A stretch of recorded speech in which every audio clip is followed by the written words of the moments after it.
خواتین حضرات السلام علیکم. آفتاب رضوی ایک نئے ویلاگ کے ساتھ. آج میں آپ کو ایک اردو کے مشہور مزاح نگار مشتاق احمد یوسفی صاحب کی ایک مختصر سی تحریر سنا رہا ہوں. اس کو آپ غور سے سنیں, امید ہے آپ کو پسند آئے گی. مشتاق احمد یوسفی صاحب لکھتے ہیں کہ میں آفس میں آتے ہی ایک کپ چائے ضرور پیتا ہوں. اس روز بھی ابھی میں نے پہلا گھونٹ ہی لیا تھا کہ اطلاع ملی کہ کوئی صاحب مجھ سے ملنا چاہتے ہیں.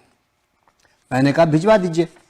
تھوڑی دیر بعد دروازہ کھلا اور شلوار قمیص پہنے, گریبان کے بٹن کھولے, گلے میں کافی سارا ٹیلکم پاؤڈر لگائے, ہاتھوں میں مختلف قسم کی مندریاں اور کانوں میں رنگ پہنے ہوئے ایک نیم کالے صاحب اندر داخل ہوئے, سلام کیا اور سامنے بیٹھ گئے.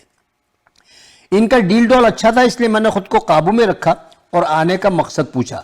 اس نے محتاط نظروں سے ادھر ادھر دیکھا, پھر ٹیبل پر آگے جھک کر کہا کہ میں بھی ایک میراثی ہوں. میں بوکھلا گیا. میں نے کہا کیا مطلب؟ وہ تھوڑا قریب ہوئے اور بولے مولا خوش رکھے, میں کافی دنوں سے آپ سے ملنا چاہ رہا تھا. سنا ہے آپ بھی میری طرح, میرا مطلب ہے آپ بھی لوگوں کو ہنساتے ہیں. میں نے جلدی سے کہا ہاں, لیکن میں میراثی نہیں ہوں. اچھی بات ہے, وہ اطمینان سے بولے. میں نے بھی کبھی کسی کو اپنی حقیقت نہیں بتائی. میرا خون کھول اٹھا کہ عجیب آدمی ہو تم, نہیں لگتا کہ میں جھوٹ بول رہا ہوں. یہ دیکھو میرا شناختی کارڈ, ہم یوسف زئی ہیں. وہ کارڈ دیکھتے ہی چہکا اور بولا مولا خوش رکھے, وہی بات نکلی نا. میرا دل چاہا کہ اچھل کر اس کا گریبان دبوچ لوں, لیکن کمبخت ڈیل ڈول میں میرے قابو آنے والا نہیں تھا. وہ پھر بولا کہ مجھے نوکری چاہیے. میں پہلے چونکا, پھر غصے سے بھڑک اٹھا. یہ کوئی کمرشل تھیٹر کا دفتر نہیں ہے. تم نے کیسے سوچ لیا کہ یہاں میراثی بھرتی کیے جاتے ہیں؟ کچھ دیر مجھے گھورتا رہا, پھر اپنی مندری گھماتے ہوئے بولا یہاں نہ صحیح کسی دوسرے دفتری میں کام دلوا دے. میں کوئی سخت جواب دینے ہی والا تھا کہ میرے ذہن میں اچانک ایک اچھوتا خیال آیا اور میں مسکرا اٹھا. میں نے کہا ایک ڈیل کرتے ہیں. تم نے اگر مجھے ہنسا دیا تو میں تمہیں نوکری پہ رکھ لوں گا.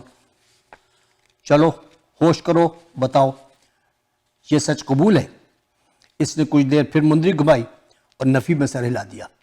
میں حیران رہ گیا کہ وہ میراثی ہونے کے باوجود مجھ جیسے اچھے خاصے معزز انسان سے ہار مان رہا تھا.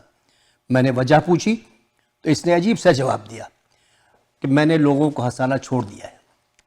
میں اچھل پڑا, یہ کیسے ہو سکتا ہے؟ اس نے لمبا سانس لیا اور بیزاری سے بولا لوگ اب ہنسنا چھوڑ چکے ہیں. میں نے ایک زوردار قہقہہ لگایا. یہ تمہاری غلط فہمی ہے. دنیا آج بھی ہنستی ہے, مزاحیہ تحریریں پڑھتی ہے, مزاحیہ ڈرامے دیکھتی ہے اور جگتیں پسند کرتی ہے. اس نے اپنی مندری نکال کر دوسری انگلی میں پہنی اور پھر بڑھی ہوئی شیف پر خارج کرتے ہوئے بولا دنیا ہنستی نہیں ہے, دوسروں کی ذلت پر خوش ہوتی ہے. میں نے پھر قہقہہ لگایا وہ کیسے؟ اس نے قمیض کی سائیڈ والی جیب سے سستے والی سگریٹ کی مسلی ہوئی ڈبی نکالی اور میری طرف اجازت طلب نظروں سے دیکھا. میں نے ایش ٹرے اس کی طرف بڑھا دی. اس نے شکریہ کہا اور سگریٹ سلگا کر گہرا کش لیا. میں اس کے جواب کا منتظر تھا. تھوڑی دیر خاموشی رہی, پھر اس کی آواز آئی آپ کا منہ فلسطین کے لومڑ جیسا ہے. مجھے گویا ایک کرنٹ سے لگا اور میں کرسی سے پھسل گیا. میری رگ میں طوفان بھر گیا. وہ میرے دفتر میں بیٹھ کر ہی مجھے لومڑ کہہ رہا تھا. بات تو سچ تھی مگر بات تھی رسوائی کی. میرا چہرہ سرخ ہو گیا. اس سے پہلے کہ میں اس پر چائے کا گرم کپ انڈیل دیتا, وہ جلدی سے بولا کہ آپ کا ایک جگری دوست بھی تو ہے نا شہزاد. میں پوری قوت سے چلایا ہاں ہے. پھر وہ فوراً بولا اس کی شکل بینکاک کے جمعدار جیسی ہے. میں بوکھلا کر اس کا یہ جملہ سنا, کچھ دیر غور کیا اور پھر بے اختیار میری ہنسی چھوٹ گئی. میں ہنس کر لوٹ پوٹ ہو گیا. 3-4 منٹ تک آفس میں میرے قہقہے گونجتے رہے. بڑی مشکل سے میں نے خود پہ قابو پایا اور دانت نکالتے ہوئے کہا کہ شرم کرو, وہ میرا دوست ہے. میری بات سنتے ہی میراثی نے پوری سنجیدگی سے کہا ایسی ہنسی تو آپ کو اپنے اوپر لگنے والی جگت پہ کیوں نہیں آئی؟ میں ایک دم چونک اٹھا. ساری بات میری سمجھ میں آ گئی.